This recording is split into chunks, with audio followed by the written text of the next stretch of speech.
अभी तो जी न्यूज वाली को भगाया टिकट साहब ने, और ज्यादा सरकार के वो बनोगे तो तुम्हें भी भगा दिया जाएगा। सरकार की हिमायत मत लो, जनता की बात करो। जिस तरह दीदी ने 2 चांटे मार के ट्रेन में बैठा के घर भेज दिया, उत्तर प्रदेश वाले 2 चांटे लगा के अगर गुजरात नहीं भेजते अब के तो देख लेना।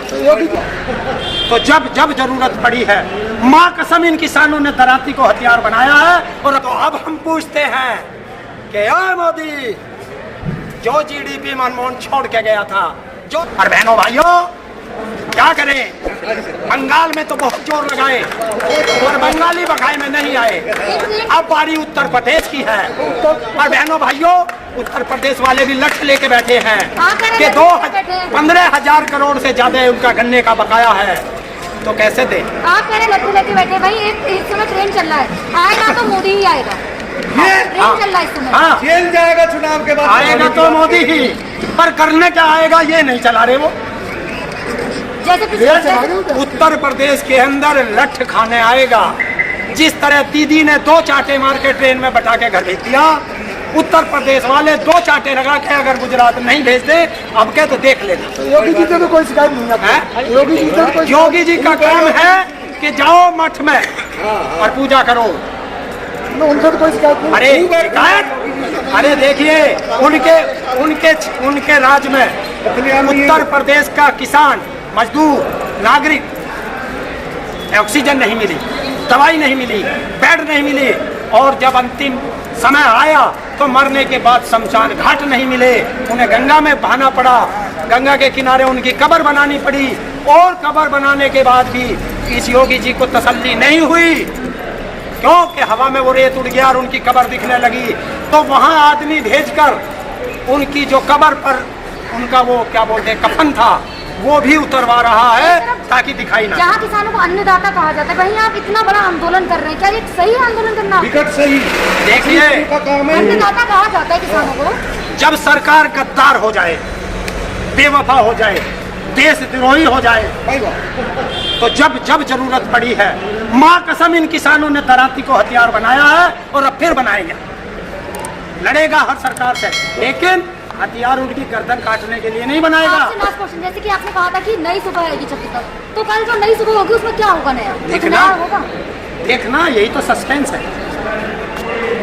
अरे टेलर है, आज टेलर देख लिया, पिक्चर फिर देख लेना। ऐसा तो नहीं कि जैसा कंटिन्यू चल रहा है वैसा ही चलता रहेगा। क्यों बता दूं, 27 का 27 को देखेंगे, आज 26 है, आज काला दिवस मनाओ, 27 से फिर शुरू हो जाएगा कुछ और में। तो बताने में डर लग रहा है। क्यों लग रहा? अभी हमारे आदेश नहीं आया, हमारे नेता का माननीय राकेश टिकैत जी का अभी कोई आदेश नहीं आया। अड़ियलपना खत्म नहीं करोगे, आप अपना अड़ियलपना खत्म नहीं करोगे। देखिए ये किसान वो है कि अगर अपनी जिद पे आ जाए, गन्ना ना दे वैली दे देगा, तो इसे पता देना जाके उसे, गुजराती बाबू को, दोनों को, तड़ी पार को भी और झांसाराम को भी।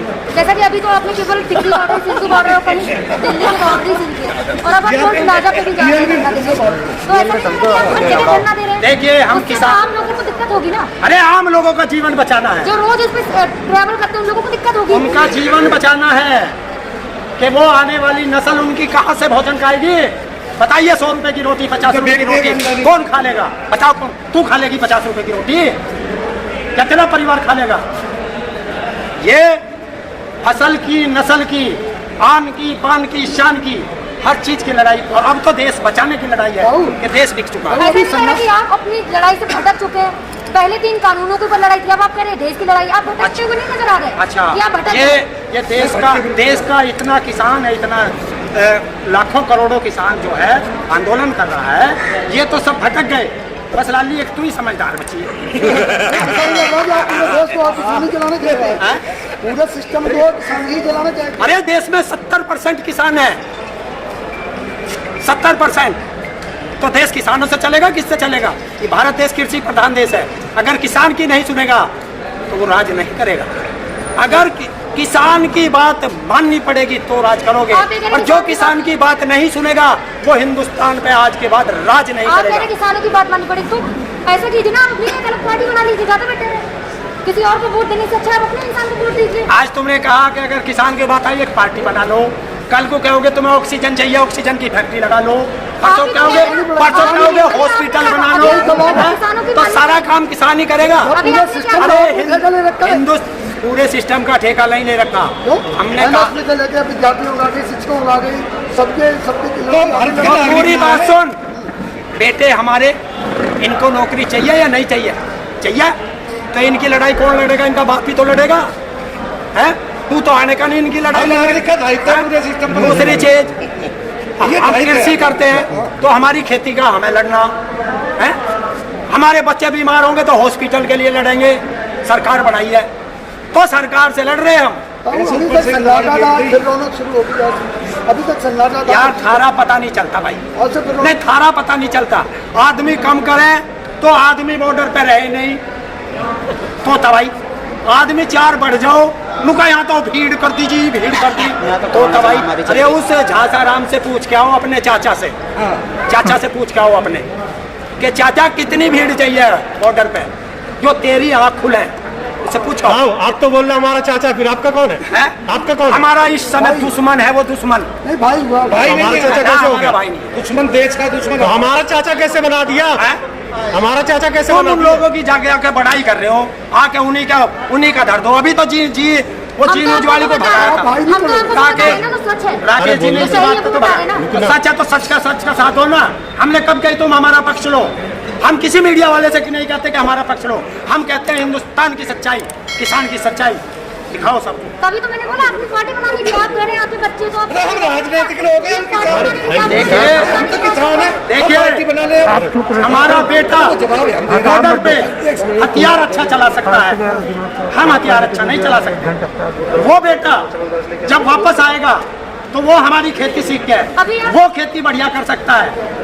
ये नरेंद्र मोदी खेती नहीं कर अभी सकता। आप बीजेपी की बुराई कर रहे हैं, अब नई पार्टी जब आएगी तो अगर उसने कुछ गलत किया तो आप कहेंगे बीजेपी ज्यादा अच्छी थी, आपको पता नहीं कहेंगे, चला, समझ नहीं अरे भाई चुप रहो। हमने कब कहा बीजेपी अच्छी थी? आया। अब आप लोग हमने ये कहा है। तो एक बात बताओ, पूरे बीजेपी के सारे नेताओं से पूछ कहो, गुजरा हुआ जमाना अरे में सुन अच्छा लगता है। सुन, गुजरा हुआ जमाना अच्छा क्यों लगता है?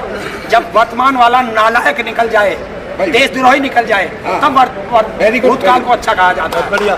और इससे पूछ 7 साल हो गए इसको, 7 साल देश के अंदर। बताइए 7 साल में एक हॉस्पिटल बनाया हो पूरे हिंदुस्तान में, पूरे हिंदुस्तान में एक हॉस्पिटल बना हो। और अगर ये बीमार हो जाते हैं तो किसके हॉस्पिटल में जाते हैं? पिछली सरकारों के हॉस्पिटल में जाते हैं। अब आपको पिछली सरकार अच्छी लग रही है, तभी तो मैंने कहा अपनी बना लीजिए, क्योंकि आपको जो सरकार बीत जाती है वो अच्छी लगने लगती है। देखिए मैं अच्छी क्या कह रहा हूँ, पिछली सरकारें देश को संपत्ति दे करके गई हैं और ये ऐसा नालायक बेटा निकल ऐसा गया। भी तो हो सकता है जो अब सरकार है वो इससे भी ज्यादा हो, तो हाँ। पिछली सरकार अच्छी लगी। हमारा बेटा हमारी दी हुई सारे घर जमीन और सबको बेच दे तो वो अच्छा है बेकार है? ये मनमोहन सिंह जब ने- सारे को बेच के सांझ को सुल्फा पी ले और दारू पी ले तो वो पैसा बचेगा उन पे या खत्म होगा? पिछली पार्टी जब थी तब सब बोलते थे कि बोलते नहीं है, बोलते नहीं है। अब मुख्यमंत्री, अब प्रधानमंत्री जी तो बोलते हैं ना। कहाँ बोल रहे हैं? सब तो बोलने वाले तो वो चाहिए। कहाँ बोल मनमोहन रहे सिंह हैं? को आप कहते थे कभी बोलते भावुक नहीं। होते हैं, मैंने कब कहा मनमोहन सिंह नहीं बोलते? सब देश वो का देश का बोलते हैं। राजनेता नहीं था, लोगों वो को देश का सिखाती। वो देश का अर्थशास्त्री था। और ये मोदी विज्ञान शास्त्री कहता था कि अरे अटल बिहारी वाजपेयी जाओ जो जहां जीडीपी छोड़ करके गए थे आप वहां तो ला दो मनमोहन सिंह जी। तो अब हम पूछते हैं कि यार मोदी, जो जीडीपी मनमोहन छोड़ के गया था, जो संपत्ति मनमोहन छोड़ के गया था, वो संपत्ति तो छोड़ दे देश के अंदर।